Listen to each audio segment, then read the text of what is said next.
It's great to be with you. Thank you so much. Yeah, and we have very different journeys that have brought us into the realm of talking and working in leadership and talking about risk, and often through a very different lens. So I just want to kick off because you have really been involved in, very historic events over, the last, 20, 30 years, but the course of your career.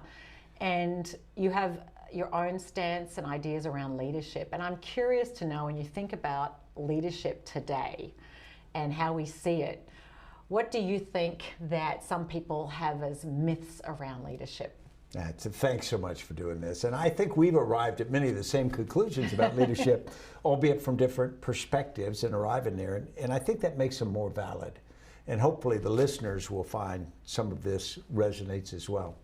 I think the first thing is we're a little confused about leadership today. And because the first thing is we want to say that leadership is good or bad, and we're not quite sure what good or bad means.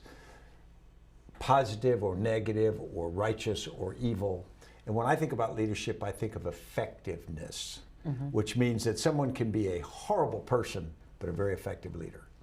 And so we see people, even in our society today, who I consider very unhelpful, but increasingly negative because they're effective leaders. They're either very good communicators, they're influencers, and they've got many of the other attributes that makes leadership work or not. And so I come to, we're confused about good or bad, and then we're also confused about what we want from leaders. On the one hand, I think we want a certain measure of celebrity. We want a certain measure of charisma. Some cases we want clear evidence of genius or capability. Either they're a very effective sports person or an entertainer, or they make a ton of money in a certain way, and we start to say, well, therefore they are great leaders. And I'm not sure that I agree with all of those. I think first, when I look at leadership and I parse it in terms of effective or not, can they get people to do things that they would like people to do? And then when you take a step from that, whether I value them as leaders, do they have a moral foundation, a set of values and ethics that is something that I'm comfortable enough with? I may not be perfectly aligned, but I'm comfortable enough with to say that they are generally good for the society in which they inhabit. And it's funny, a few months ago I was with a German general officer, a retired general officer, and he had worked for Angela Merkel for a number of years as a military assistant. And he described, he said, she was the best leader I was ever around. And I said, well, okay, well, tell me about it. I'd read books about her and whatnot. What made her so good? And he goes, she could sit all day without having to go to the bathroom. And I said, what are you talking about? And he goes, no, let me explain. She had extraordinary personal self-discipline and self-control. So in each moment, she could be the person she needed to be, whether it was a savvy negotiator, a patient listener, a compelling communicator.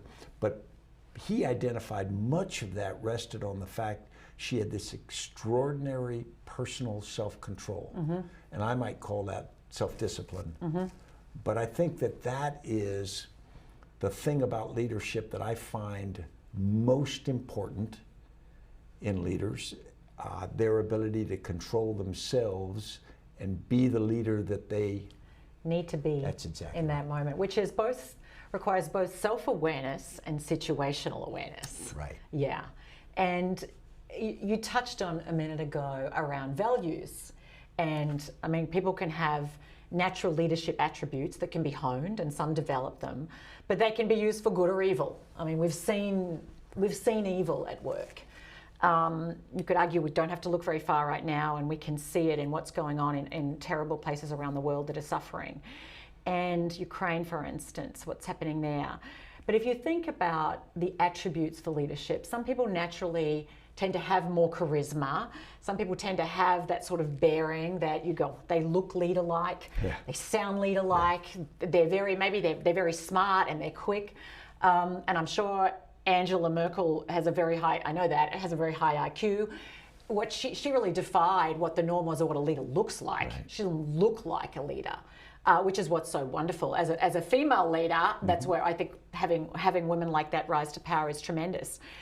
But for some people who don't see themselves as having those traditional, often masculine leadership traits, you know, in terms of developing leaders, what's your belief in what it takes to develop someone into being an effective leader? Yeah, it's a great question we all think about, because they've done studies and they say that the average CEO of an American corporation is over 6 feet tall and have a certain amount of bearing. And I found that in the military. I found that a leader who looked the part, even if they were dumb as a stump, could often be more successful than somebody else. In fact, they did a change in how they select battalion and brigade commanders in the U.S. Army a couple of years ago. And they went to a blind interview with a group of people. And they found that dynamic, taking away the visual charisma and whatnot, changed the outcome of how the raters selected to a tremendous degree. So I think the first is, those things help you, but they can also be very deceptive to people around. So you sort of want to follow the person who looks like they're a leader. You step back and you say, all right, what is real leadership though? I think real leadership is the ability to understand what it is you want for an outcome. Because you can go be popular, but if you're not trying to do anything with that, that's different. That's celebrity, that's personal aggrandizement.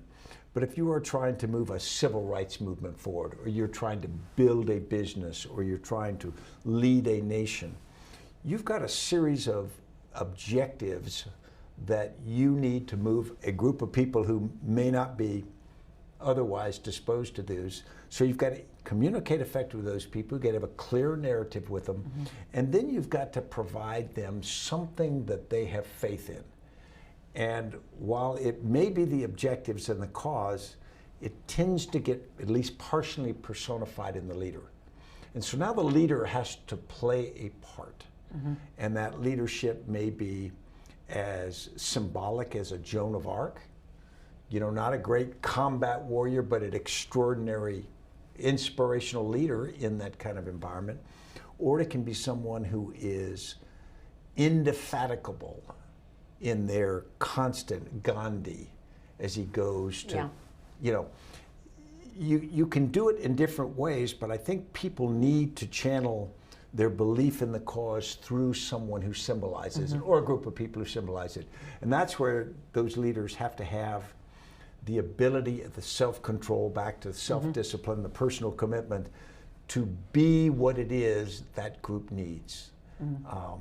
And in the military, we used to talk about the say-do gap, that what you say you're about and what you say you are can't be different from what you show you are. And so you can't have the gap. But that's, I think, central to real leadership. No, I think that, well, that's that authenticity. That's right. Can I believe in you? What's the gap between what you're saying and what I think you're thinking? Right. You know, and I think that's that trustworthiness, that trust factor. You know, and just on that, obviously you wrote Team of Teams, which is a book that has shaped how many people think about teams and teamwork. And the genesis for that, obviously your time, you know, leading a huge group of people in a combat arena. You went on to then write Risk more recently, you know, which I think you wrote some of it during the pandemic. You know, when it comes to risk, we often think of risk as something to be avoided. You've obviously put yourself in a place where there's very real and very deadly risks. Yet often how we perceive risk trips us up and is a risk factor in itself. So I'd love to just hear, how do you see risk, and why is it that we so often get risk wrong? Yeah, that's a great question, because how I saw risk earlier in my career and how I see it now is a product of evolution and experience and scar tissue. I think we tend to think of risk as sort of a binary situation. If I go through that door, there might be something I don't like on the other side, so I shouldn't go through that door. Mm-hmm. There's risk in that. If I invest in this stock, there is risk that this will not do well. Well, if you take both of those instances, if you are deciding whether to walk through a door, the first thing we need to calculate is what happens if I don't walk through the door? If I'm standing outside here, am I in the rain or am I danger? So there's another side to that. And if I don't buy that stock, what if the stock goes up or I miss the opportunity? So I tended to think about risk in a pretty straightforward way. I didn't think about it, how it shapes our behavior over time. Mm-hmm. I grew up in an organization called Joint Special Operations Command, and we reflected that in the book Team of Teams. And it's America's counterterrorist forces. And it was formed after the failure of the 1980 Iran rescue mission. Mm-hmm. And what had happened was, very publicly, the United States had tried to rescue American citizens held in Tehran and failed completely. Mm-hmm. And they studied the outcome and why it failed, and they couldn't find any single person who was stupid or uncommitted or lacked courage. They found good people, but it was an ad hoc solution to a tough problem that fell apart in that connection. And they decided to form a standing joint force, Joint Special Operations Command, that I ultimately was a part of. But the insidious part we never talked about was when that failure occurred in Iran, the Iranian desert, it imprinted itself upon the psyche of everyone in that new force. President Carter had gone out and apologized or accepted responsibility in front of the American people for the failure. But in the force, everybody felt responsible. Mm-hmm. Nobody ever wanted to be part of that kind of failure again. Now, what that meant was JSOC was made up of these individually courageous people, very talented, but nobody wanted to do things that could risk that kind of failure. So every time we approached a problem, we wanted perfect intelligence, we wanted plenty of resources, we wanted a lot of time to plan, we want rehearsals, we want all these things. And it wasn't for personal, it wasn't personal timidity, it was we cannot let the nation down again. Well, the downside was that made the organization reflexively conservative, reflexively risk averse. Exactly. Yeah. And I think that can happen in any kind of organization. Yeah. You know, we often talk in investment groups about we've got the money, not just of rich people, we've got the money of widows and orphans, and we can't lose it. And so there's this tendency, okay, we got to be very, very conservative with it. So there's always a cultural side to risk. So I've started to understand that we don't appreciate risk. We try to make it a mathematical equation. We try to say that the probability of X is so-and-so. And I think it defies that. I think real risk is embedded in how we as individuals and organizations respond to everything. What kind of preparation we do. Yeah.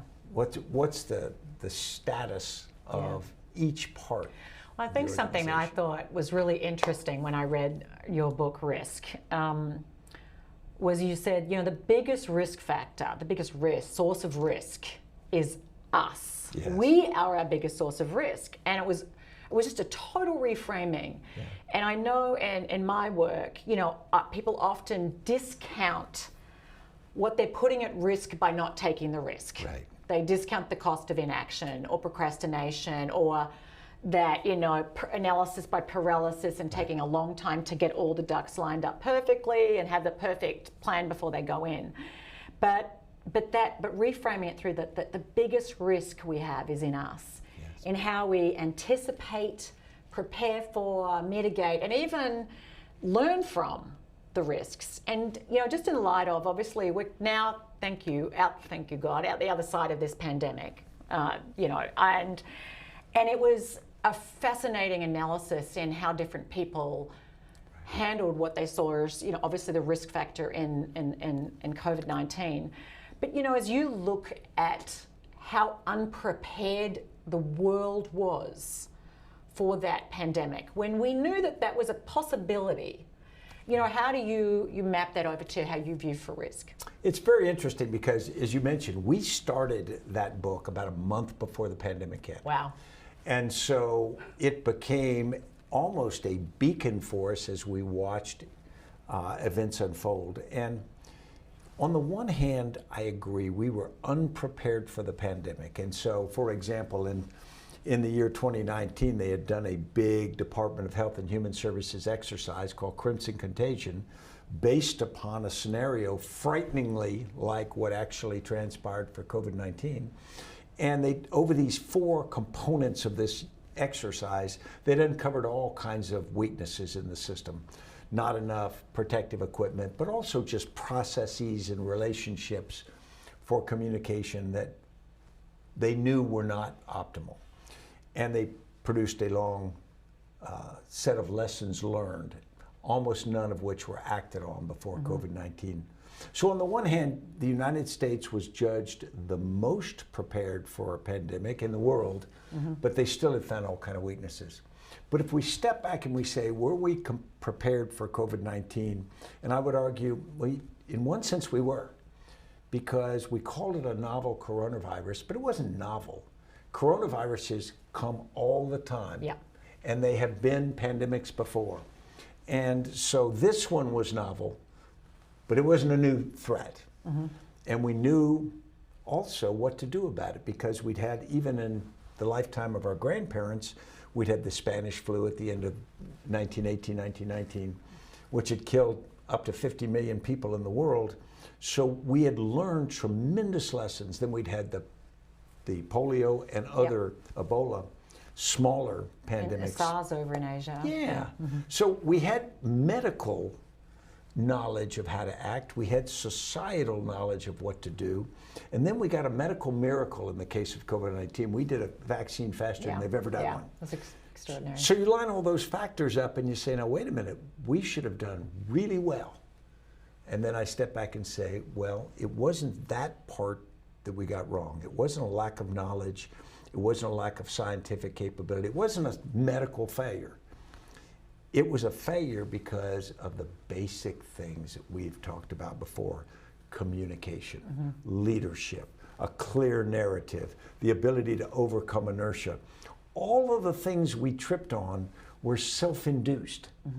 And they were things that you step back and you go, now wait a minute, why couldn't we agree upon the facts? Why couldn't we clarify a narrative that would have brought people together? Why were our leaders seemingly so confused about how to act and how to get along amongst each other? Because most of our problems, I think, stemmed from sort of muddling around as opposed to acting. And you could argue there were several courses of action we could have taken. Any one of them with resolve and unity across the world would have been better. Yeah. No, it's interesting. None.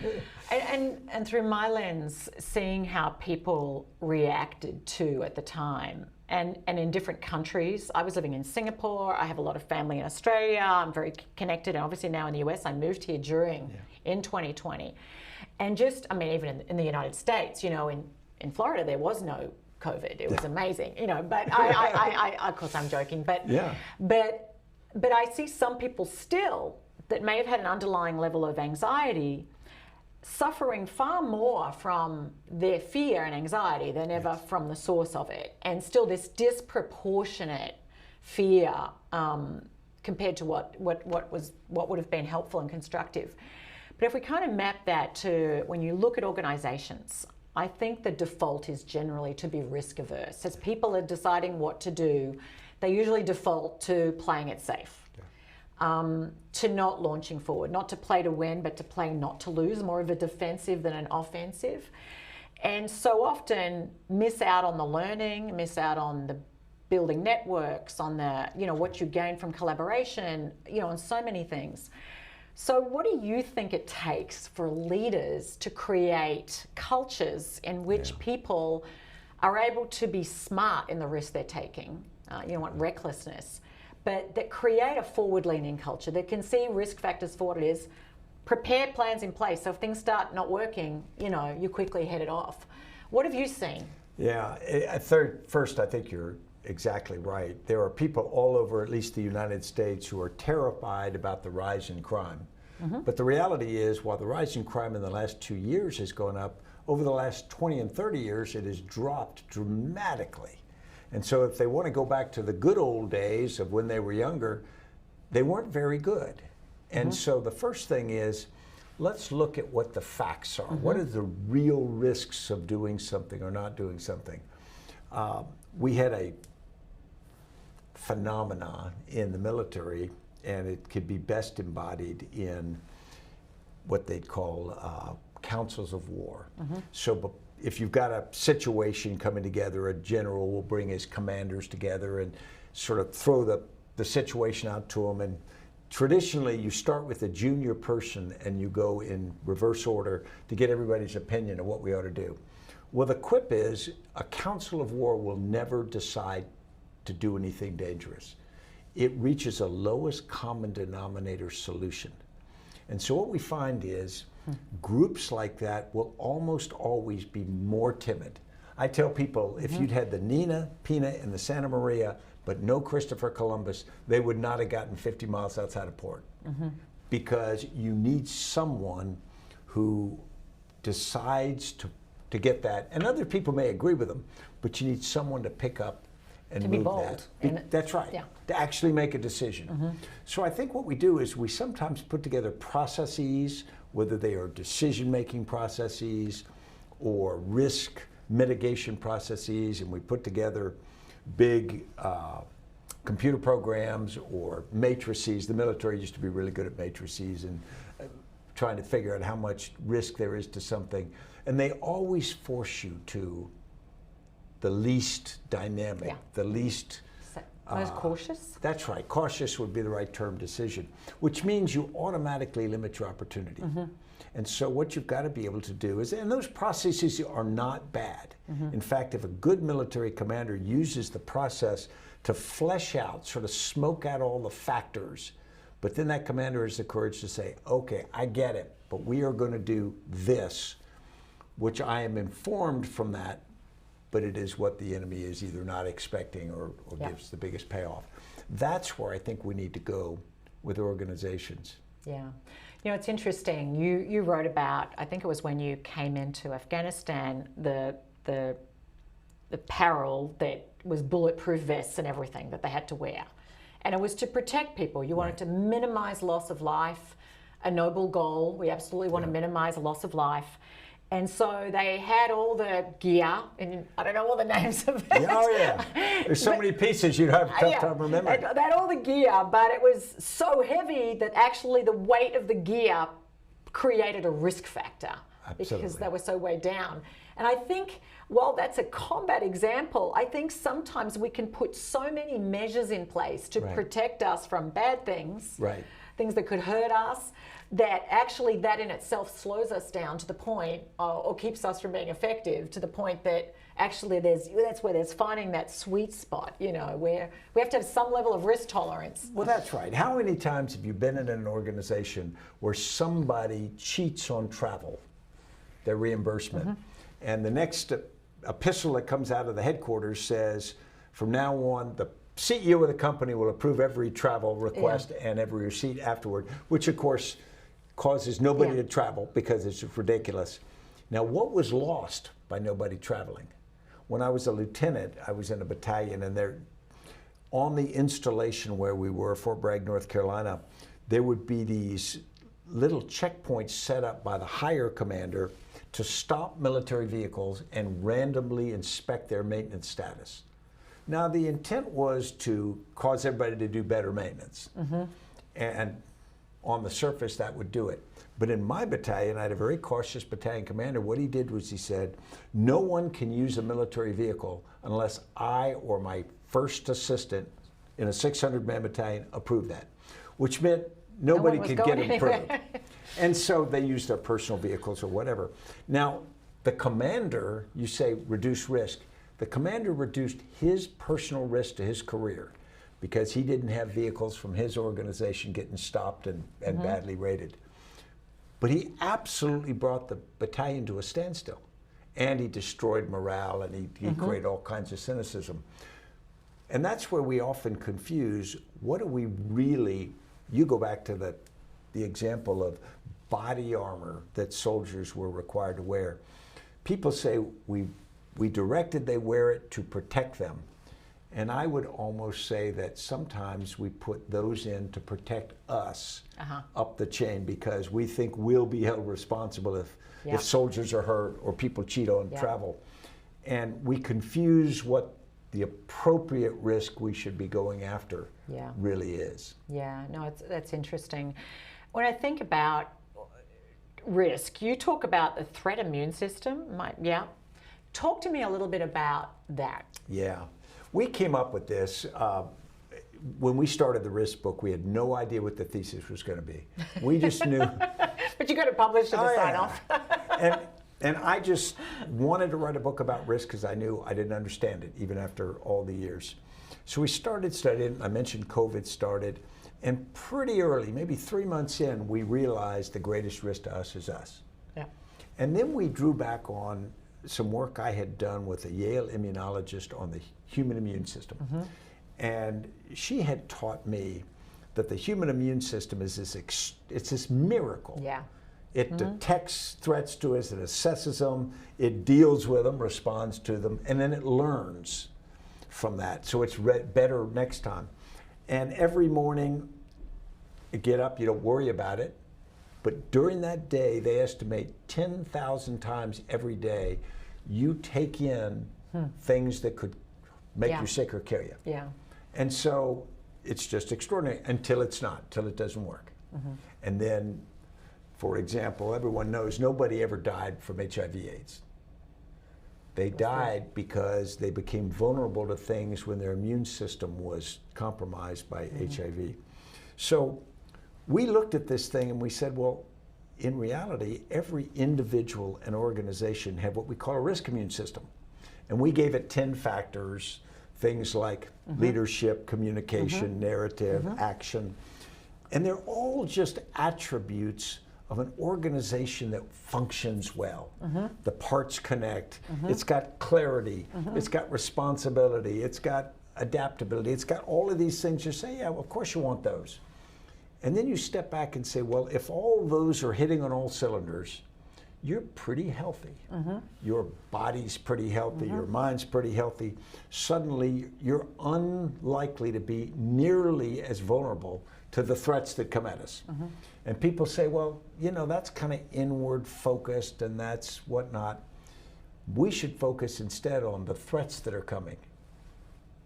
Well, it would be great, but we have no idea. We just are terrible at that. Yeah. We don't know what the next threat's going to be. We don't know what direction it's coming from. We don't know, and we never will. It's impossible. Too many possibilities. So the better thing to do is control those things you do have agency over. Yeah. Make yourself stronger. Make your organization more effective. The problem is that's not attractive to organizations. Like people tell me, how do you get in better health? I said, okay, eat better, don't drink so much, don't smoke, get sleep, work out. Yeah. And they always get bored. They go, well, there's no secret there. Can I take some special tablets? Yeah, I was going to say. Wheatgrass shot, you know. There is no secret there. The secret is if you'll do those things, that's the secret. But organizations, if they will only look at the basics and make themselves healthier, then they are arguably, they can't withstand every threat in the world, but they're pretty good shape for most. Yeah, and you know, and I mean, I think organizations can't outperform their leaders. Yeah. And leaders are the cultural architects. They set the tone.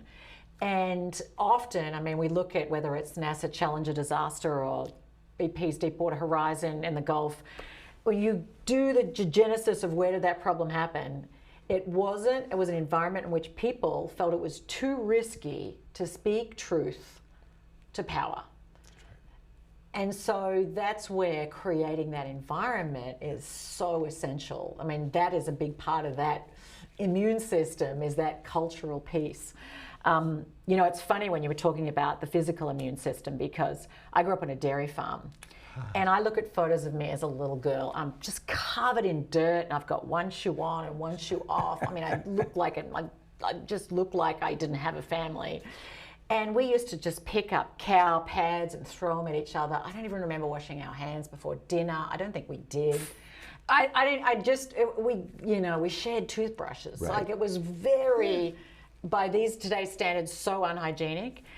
And yet I pretty much never get sick. I finally got COVID, and it was the mildest cold, but and I know that, you know, some healthy people got very sick by that, so it's probably not a good example, but the more exposed to things that can weaken us, the more it strengthens us. And I think with risk, even personally, our psychological immune system, the more we do things that are a little bit scary and expose ourselves to risks, the more we realize, you know what, it's fine. And I can handle it. And so I think it's just on an individual level. I see us, as a parent, I have a child right now stranded in Heathrow Airport, and he's fine. Like, he'll figure his way home, right? He missed his connection. I'm like, you'll figure it out. And he's just standing in a line as I'm speaking to you.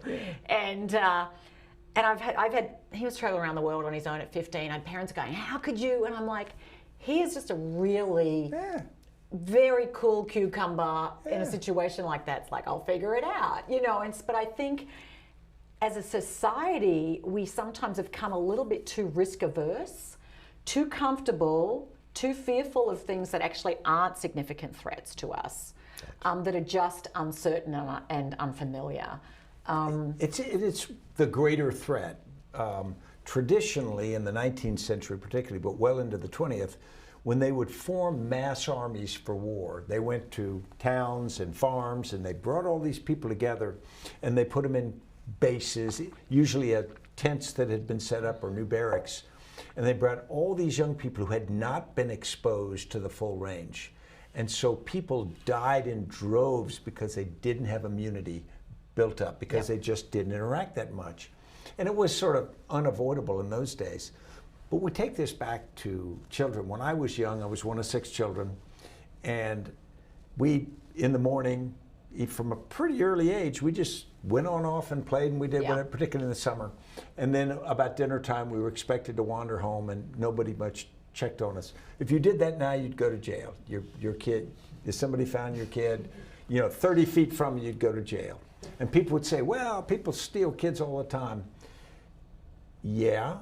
But the reality is, I think that what we do is we overprotect.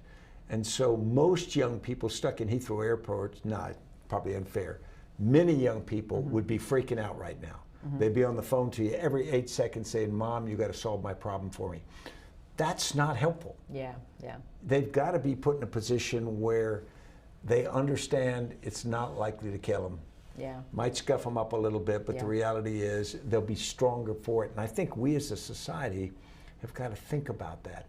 I do too. I just think it leads to more resilient adults, but more resilient adults are actually also then more courageous. That's right. Because when you know that you can handle uncertain situations, you're going to be less afraid of putting yourself in a situation where you're in one. Because you know, I might not know the answer, but I know I can figure it out. That's right. I know I've got the resources and the wherewithal to figure that out.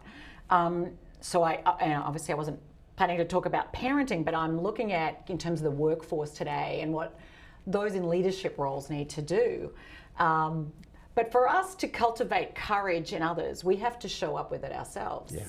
So I want to kind of talk now about courage, because obviously physical courage and the courage and heroism we see on a battlefield, which I am in deep admiration and awe of, because I've never been in that situation, is a different type of courage than the courage to be sitting in a meeting and speak up and say you disagree with something, or to call something out, or hold someone accountable. So I'd like your stance on, distinguishing obviously physical courage from moral courage, and the courage needed for good leadership today. I think it's actually much harder. I think physical courage comes reflexively, And it also comes from confidence in your own ability, but also confidence in the people you're with, if you are with others in that. And so it is admirable, but I think moral courage is much harder to find. I had a situation during wartime in the first Gulf War, and I worked for a commander of a special operations task force, and we had put a force deep into the western desert of Iraq. And that force came up under pressure from the enemy. They were compromised and had a firefight, had a couple people wounded, but they broke in contact, and they called and they said, "We want to be evacuated right now because it's dangerous out here." And the commander, General Downing at the time, he's no longer alive, but wonderful guy, he said, he got information, he didn't make a split decision, then he said, "No, we're going to leave them in." And their immediate commander between them came up to the commander and basically said, "They want to come out, they've got to come out right now, you know, basically you're putting these men at risk." And General Downing says, "I know I'm putting them at risk. We put them in a risky situation. We have got to follow this through," the importance of the mission. And there were a bunch of factors involved. And I was stunned by it as I thought about it, because at first I thought, well, he's being irresponsible. Then I realized in many ways he was taking an extraordinary risk himself, because had that unit been compromised, hurt, and destroyed, people would have held him responsible forever. He would have, his name in special operations would have been blackened. But if they pulled out, we would have been a failure, and we wouldn't have been able to do subsequent missions. So he took a moral risk, and it wasn't for his personal aggrandizement, it was for the good of the unit, that was in many ways much more dangerous. And it's akin to what you described. Sometimes you sit in a room and the easiest thing to do is be quiet, because you're not going to be ostracized, you're not going to irritate anybody. You're going to sort of go along, you'll be a team player. And often you feel like you should speak up, but you're not 100% sure. We'll call it 75% sure, you just don't feel good about it. And you say, well, all these other smart people aren't disagreeing, so if I'm only 75% sure, I must be wrong. And you rationalize your timidity. At some point, either if it goes wrong or even if it doesn't, you say, "Now wait a minute, I had a responsibility in there. I was in that room for a reason, usually for my expertise, my experience. And so I had a responsibility to say, I don't feel right about this, but I didn't do it." And in those instances in my career when I found myself guilty of that, or I've been in the room and I've seen that, or even in the rearview mirror, it was clear. I find that tragic, because it's ultimately avoidable. You know, I think there's often a steep hidden timidity tax. Like, it's a tax we pay. Individuals pay it, relationships pay it, teams pay it, organizations, countries. The hidden cost, because when we don't speak up or when we don't do that brave thing, we get sense of security and safety in the short term, but over time there's a price that's paid, and it usually doesn't make headlines, you know, in the short term, but down the track there's a big, steep, I say, kind of hidden tax that's paid. You know, when it comes to, you know, speaking up, obviously courage is doing what's right. It is taking 100% responsibility for our part, but also our sense of duty. I know you have a strong value on duty, like that we should all do our part. You wrote a book, the title of which reflected that. But not everyone takes responsibility. And culturally, it's easier to rationalize and justify why it's not my role. And I shouldn't do it. You know, what do we need to do to instill that kind of value of responsibility, of duty, of even integrity and character? Well, you know, if we really want to get philosophical, Marcus Aurelius talked about why we do anything. And on one hand, he says, if you do it to be famous or successful, all right, that's typical. Even if you do it just to be well remembered by the people who follow, that's a little self-centered, because, and it's also pointless, because the people who think well of you are going to die themselves, and you know. And he makes the point, we should do what's right for no other reason than it's right. Then it's right. We shouldn't even bank on the self-satisfaction we get from doing the right thing, because ultimately there's a certain amount of selfishness in that. We should just simply do it right. Well, that's a pretty high bar for any of us to try to do. Yeah. When I think about this now, and I put it in modern context, because what you describe is so hard. If someone now thinks something is right and something isn't, if they speak up, not only are the people around them likely to, some disagree, there is this digital dog pile, I'll call it, because people can go after somebody or a group of people just with stunning speed, with incredible viciousness, and in many cases with complete ignorance of what the real reality is. And so suddenly, if you raise above the wall, you can just be attacked viciously and crushed. I mean, your personal life can be ruined, your business can be ruined, your political future, whatever it is that you have to lose. And it can be as simple as someone saying, I believe this is right and this isn't. And I don't think we've ever been at a point in society where the scale of that is so stark. Because in the old days, maybe in your family or in your village or town, some ecosystem would find out what you had or hadn't done and they would judge it. Now you can be judged literally globally. And you can be judged harshly, immediately. And that, what I fear it's doing is it's driving most of us to silence. To be quiet. Yeah, no, it's true. That's and right. I obviously, you know, actually in the business world, you think of the big hot button social issues now. There's a lot of pressure on business leaders now have to step into areas that they previously didn't want to have to chime in on. Politically, we see this incredible polarization and people live in their echo chambers. And those that, I think of Liz Cheney as just an example that's come to mind in recent times, stepping up and going outside of what generally those around her wanted her to do, and paying a price for it. But as she said, you know, she got to sleep well at night. And so to me, that's the moral courage that we want. I would love to see, regardless of political ideology, more people operating from. You know, not everyone has the same, belief systems about the best path forward politically, but having integrity around whatever your belief system is. There seems to be a deficit of moral courage. Do you think that has grown, or do you think we're just seeing it now because of the media world we're in? I think it's likely grown, because I think that the cost of being forthright has increased so much.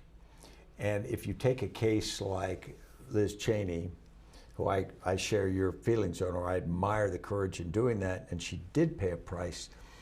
It's one thing if the price was just us, but more insidious, if I say something and take a very strong position, there's going to be blowback on my family, there's going to be blowback on my business, there's going to be all kinds of sort of rings of impact. And suddenly the people who aren't right close to you, but they get affected by that, they go, well, Stan, why did you feel like you had to go out and say that? Because now our organization has been tarred in some negative way. And so I think that also causes us, or gives us another excuse to be quiet and stay in the back row, even though we think something that is happening is wrong. And that's frightening to me, because how far does this have to go before our society no longer has freedom of speech? We may have it legally, but we don't have it substantively because the cost is just so high. No, it's something actually for those who are in decision-making roles to really be thinking about how much they're role modeling, what they're role modeling. I want to just touch on quickly before we finish up, resilience and bouncing back or bouncing forward from difficulty and challenges. Obviously, in a combat zone at war, we know the very real existence of post-traumatic stress. But there's also the flip side of that, something called post-traumatic growth, where the traumatic experiences that we've had, we can process them in such a way, and it's not mutually exclusive from post-traumatic stress, the two can be concurrent, but that we can come out of it eventually as a more whole person, more purpose-driven, more connected in our relationships, and even more positive about life. So that we're actually growing in our own humanity and who we are. I'm sure that you have seen people experience a lot of PTSD, but I'm sure you've also had your own experiences of growth, post-traumatic growth, this term that's kind of coined by psychologists when they were like, how come some people come through the most horrendous circumstances and actually they're incredibly positive, grateful, happy people. So what's your experience of that? Both on a personal level and on a larger level, I couldn't agree with you more. I was down this weekend in New Orleans where Katrina in 2005 had caused such devastation. And I was talking to an Uber driver who had grown up there, and he was, there. And what you described, he said, yes, it was horrific. He had been forced to move away for more than a month and all this kind of stuff. But then he just responded, he says, but all right, didn't kill us. We picked up, we came back, we did so-and-so, we got smarter, we did some improvements to the schools and all these kinds of things. So I think that you're exactly right. It almost goes back to what we talked about earlier. That which does not kill us makes us stronger. And so I think that people who go often to war where it's most obvious, we look at the people who have challenges when they come back. They've got post-traumatic stress with negative things, and there's a lot of that. But I would argue that there's a greater percentage who come back more confident, who have been through something difficult, who had taken care of other people's and found out that they could do that, who had found courage or strength inside themselves that was greater than they knew. The great, tragic but great film of the march over the Edmund Pettus Bridge in Selma, Alabama, back in 1965, when horse-mounted police come and they beat marchers and they do these horrific things. But then we realized that most of those marchers sort of picked themselves up, cleaned their wounds that night, stayed in the movement. Representative John Lewis got his skull cracked, and yet he becomes a United States congressman. So I think the answer is most people get stronger. What we don't do enough is celebrate that. Yeah. We don't point that out. Yeah. And I think culturally right now, I think that there's a victim mindset culturally that has sort of really grown. There's this wave of it in recent years. And that is not to deny the realities of some people are victims of situations beyond their control that they didn't choose. And some of it is systemic, absolutely. But you can be a victim without operating from a victim mindset. I know I've had that myself years ago when I was in an armed robbery, and coming out of it, everyone felt very sorry for me and thinking, I so don't want to be seen as a victim. I don't want to see myself as a victim. I mean, I was a victim, but I don't want to operate in the world that way. And it was actually incredibly emboldening, empowering experience in the end, because I had this moment of choice. That's so not how I'm going to be. And I think so often we undermine the very agency that we most need to instill in people when we do encourage that mindset. What's your take on that? I couldn't agree more. We reinforce it sometimes when we say somebody's violated your rights. And we forget that most of our rights, you can argue about where they come from, but the day you're born, you have no ability to protect your rights. Somebody is protecting those for you. And so when someone says they violated your dignity or so-and-so, there's a responsibility that we all have to help provide those for ourselves and for other people. And so I think that we've gotten this idea that we didn't get our fair share, or somebody bullied us or somebody beat us up, and those are all bad things. What that really means is we have a responsibility to stop that stuff. Not that we complain about it or sue people to get money. We have a responsibility in our society to stop it. If we see it in our school, in our society, whatever, we've got to step up, and that means sometimes we've got to do more than is right in our narrow lane. We've got to help look out for somebody else. Which is really leadership. I mean, it brings it back full circle, isn't it? Yeah. It's really taking ownership from making things better and influencing others towards positive change, isn't That's it? right. Yeah, regardless of our role. And I think, you know, obviously you work a lot with people who are in positions of formal leadership and power and their decision making, and I do too. But it starts with really everyone looking at themselves and going, you know, where do I need to step up and be a leader? Starting with myself, and let's face it, we're always the most difficult person to lead, I think, is ourselves. So that discipline that Merkel has, you know, that takes leadership to cultivate. Just bringing this kind of to a close, when you think about right now, the things that, you know, everyone who's listening to this, some people will be leaders, some are aspiring to grow into leadership roles, and some are just trying to figure their own way through life, and they're just figuring it through. You know, what is the mindset that you have brought to your biggest challenges that you have felt makes the most pivotal difference, regardless of the size of the challenge, regardless of whether it was a war zone or anywhere else? Ultimately, people are always asking some version of that question. So what should they do? How do I think about it? And I think in terms of self-discipline. You could say that leaders should be empathetic or courageous or whatever. We all sort of know that. What we also know is the degree to which we exhibit the behaviors that really make us good leaders or bad leaders is up to our self-discipline. Mm-hmm. Because every day I go through the day, and at the end of the day I get home and I'm laying in bed and I go, how did I do today? And there's always some instances where I say I was not the person I should have been. I was not the leader I should have been. And you sort of beat yourself up and you hopefully say, I won't do that going forward. So I think the first thing starts with you set an expectation for yourself. You say, these are my values, these are my behaviors, this is how I'm going to be, and then you try to hold yourself to it. And none of us are perfect, so you don't always.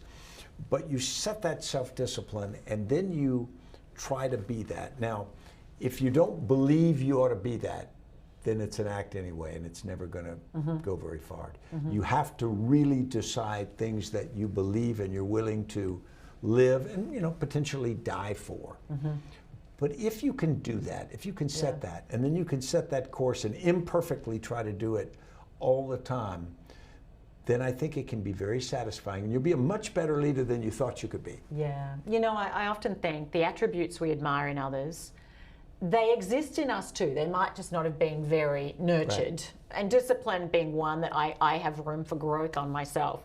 But there's a theory, I think it's identity theory of decision making, where we ask, who am I? And if I believe, you know what, I'm a brave person, I'm a strong person, I'm a resilient person, I'm a whatever that is, we decide who do we want to be? What is the situation I'm in right now? And how does someone who is me show up in that situation? That's right. And I have to say, it's pretty powerful. You're like, okay, I could sit and whine, but I am not a whiner. So no, I'm gonna get on and do something. So I think that's powerful. Decide who you want to be.